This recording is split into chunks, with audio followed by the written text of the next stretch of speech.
How's it going, everyone? It is Monday, January 21st, and I am in Chiang Mai, Thailand. I'm right along the Ping River, which is right behind me there.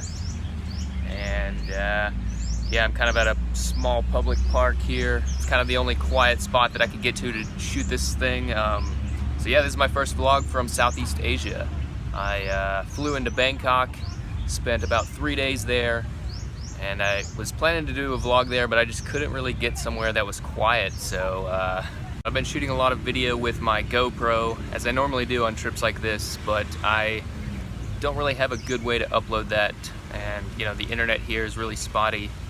But yeah, I'm planning to edit all this stuff into a series later, similar to my New Zealand series, which is releasing right now, every Tuesday a new video. So yeah, be on the lookout for that in the future.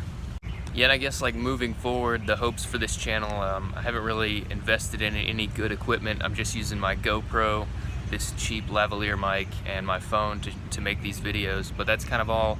It's kind of all you really need, I think. And I feel like investing in like a good camera or traveling with an expensive, you know, editing laptop is gonna change the way I have to travel, and it's also money that I could use on traveling. So I just feel like that's not something I want to do at this point, but maybe that's something I can do in the future, seeing at where this channel is, you know, a year or two from now. So, and speaking of gear, it was really great to get rid of that green bag that I was carrying. I don't know if you remember from vlog 1, I kind of showed you all of the stuff that I brought with me, but yeah, and I did exactly what I said I was going to do. In Greece, I left that giant green bag full of all my winter clothes, and now I just have a carry-on, a small bag.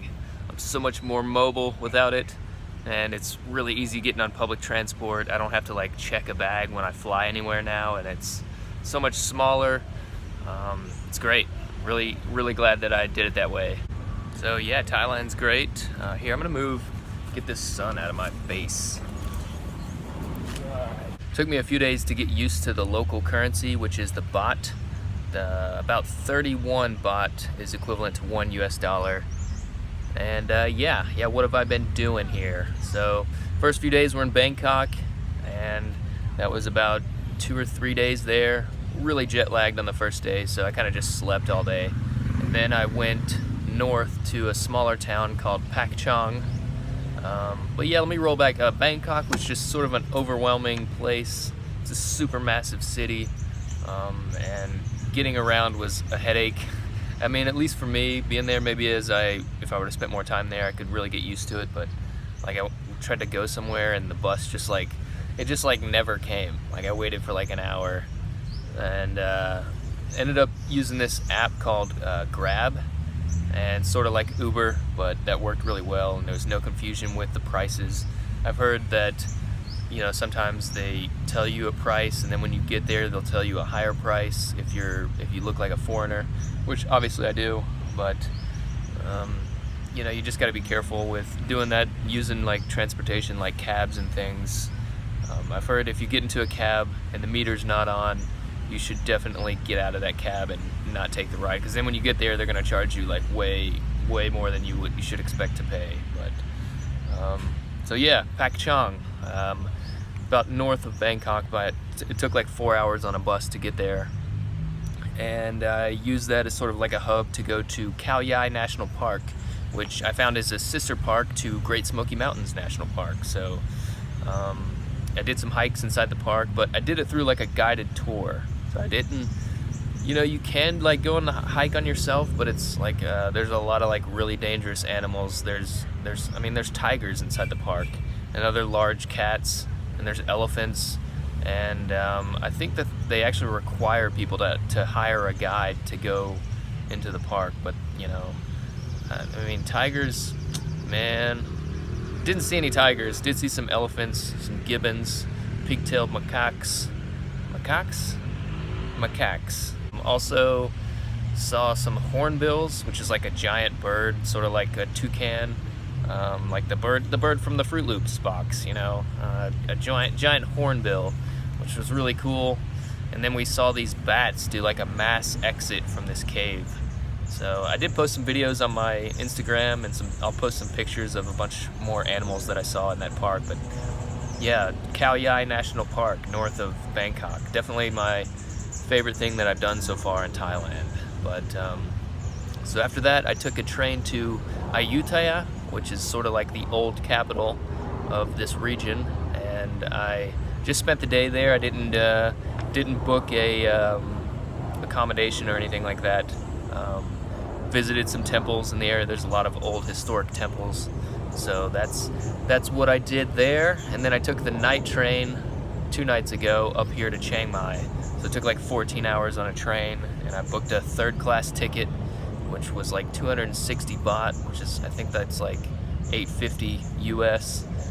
And yeah, man, that was a rough train ride. I didn't really get much sleep, but had some really interesting interactions with some locals, using like Google Translate to say something, and then they would read it in Thai, and then they would type. Like I downloaded, well, on the phone, on the iPhone, you can like choose a language and add your local language keyboard. So I put the Thai keyboard on there so I can communicate with locals really easily. That's definitely something you should do if you go to a country where you don't speak the language, just because it makes it so much easier to communicate with people if they have the time, you know. So yeah, it was really funny interactions with people there, and it's a fun train ride.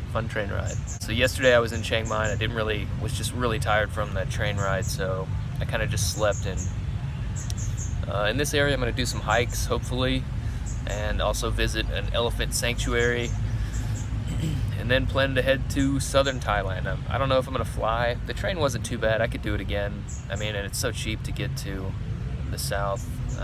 I mean, it's so much cheaper than flying, so I'll probably end up taking the train and get to like, let's see, I'm planning to go to like, I mean, Phuket, just sort of like using that as a hub. That's kind of known as like a party town, but I'm trying to like avoid places like that where it's just like overrun with tourists getting shit-faced.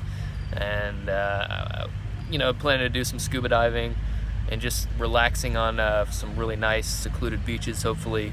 I think I mentioned before, most of the transportation is kind of hectic, and just expect delays. So my plan is when I do have to be out of the country within my 28 days, or I think it's 30 days, but I already have a plane ticket from, where is it, from Phuket to Kuala Lumpur, Malaysia, and that's just like a visa restriction that I have, because when I entered they only give you 30 days.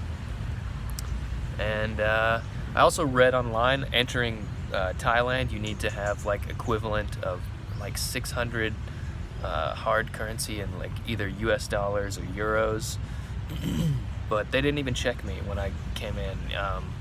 But so now I was like walking around with all that currency, and I'm just using like, I think Super Rich is the name of the place that has the best exchange rate. So that's what I've been using just to change out my euros that I took out of an ATM in Greece. But yeah, kind of nervous walking around with, I mean, now I've kind of eaten through some of the cash that I've had, so I'm not too worried about it. But when I first got here, I'm like, man, I'm walking around with like fucking 20,000 baht here. This is not safe. But yeah, entering Thailand with all that cash is a requirement according to the immigration website, but they didn't check it. So, and other people told me that they didn't check it, but for me coming into the country for the first time, I just didn't want to have any problems at the border. I think they might check it if you have a bunch of visa, like Thai visa stamps or from the area, because they're trying to crack down on people working here, or they just want to have something to deny you entry for people that are probably working here. Like a lot of foreigners come and like will work on a dive boat or work, and that's kind of taken away from a job from somebody that is, you know, from Thailand. So yeah, what I'm trying to say is, if it's your first time coming to Thailand, you don't have any, and you don't have to bring that much cash here. So you probably don't have to bring that much cash here. Do your own research. I don't know, they might change the laws, they might change the rules, they might change the rules without even notifying you. That's just how things operate here in Thailand. So you just gotta be able to roll with shit here in Southeast Asia, and that's what I'm gonna do for the next like 2 months. Hopefully I can extend that a little longer. I really like this part of the world. Up here north in Chiang Mai, it's a lot cooler. Bangkok was super hot, but yeah, I'm really looking forward to spending some time here, and that's about all that I have on my notepad. So yeah, thanks a lot for watching this, and sorry it's been so late. I've tried to put these out on the weekend, but I was just been occupied, you know, and the internet. So I'm shooting this on Monday the 21st. Hopefully I can get it up today. But if not, maybe it'll be up soon enough. And as always, thanks for watching. We'll catch you guys in the next one.